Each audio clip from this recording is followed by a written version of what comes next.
What have you made for the lunch, Mom? I have made some potato rice along with some sausages. Great. The food will be ready after some time. That's all right. My homework was completed early today, so I thought I'll eat lunch early. Okay, what did you learn today? Today we learned factorizing a quadratic equation, bringing it general form, the degree, coefficients, constants, sum and product, and solving the equations. Great. Is the value of x for the equation x squared plus 1 is equal to 0.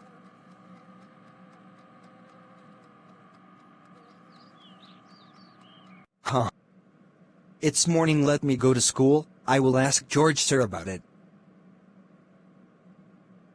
Sir, I have a doubt. Go on, my boy. Sir, what is the value of x for x squared plus 1 is equal to 0? Brilliant doubt, my boy. We know about real numbers. Now I'll tell you about another set of numbers called imaginary numbers.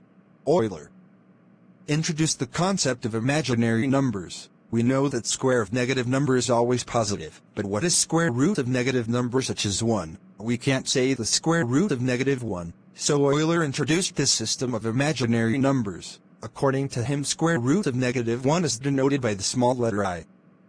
I means imaginary numbers. So it is true that the equation x squared plus 1 doesn't have any real roots, but has imaginary roots. Wow. That's mind-blowing fact, sir. Can you tell me what is the square root of negative 9? Well, the square root of positive 9 is 3, so square root of negative 9 will be 3 times I or 3i. Thank you for explaining this concept, sir. Now can you tell me what is the solution of x and x squared plus 1 is equal to 0? Sir, the solution is 1i. Or I. Great job.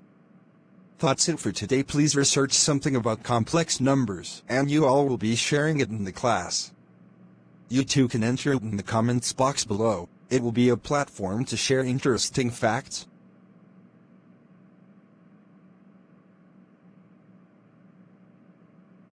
Hey, Alice, I have found something interesting. Can you please share it with me? Definitely, I have read our Argand plane. It's about representing imaginary and real numbers together on the number line. Wow. Such a beautiful concept, isn't it? Well, ask sir tomorrow in class. Okay. Sir, we both have a doubt about Argand plane. Can you please explain it to us? Yes, sir. We both shared some beautiful facts too yesterday. That's really good. Let's revise. What is a Cartesian plane? In a Cartesian plane, both axes had a real value, but in an Argand plane the y-axis is imaginary axis and x-axis is real axis. The general representation of a complex number z is equal to a plus b multiplied by I. Now let me tell you how to plot a point on the Argand plane. Let's plot a point z equals minus 3 plus 2i. Firstly, we must construct the Cartesian plane. The second step is to write in the order pair a comma b. Minus 3 plus 2i.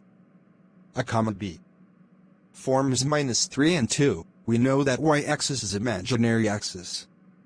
This is how we plot an imaginary number on Argand plane. The general form of a number in the Argand plane on x-axis is a plus 0 multiplied by I. And for y-axis is 0 plus b multiplied with I.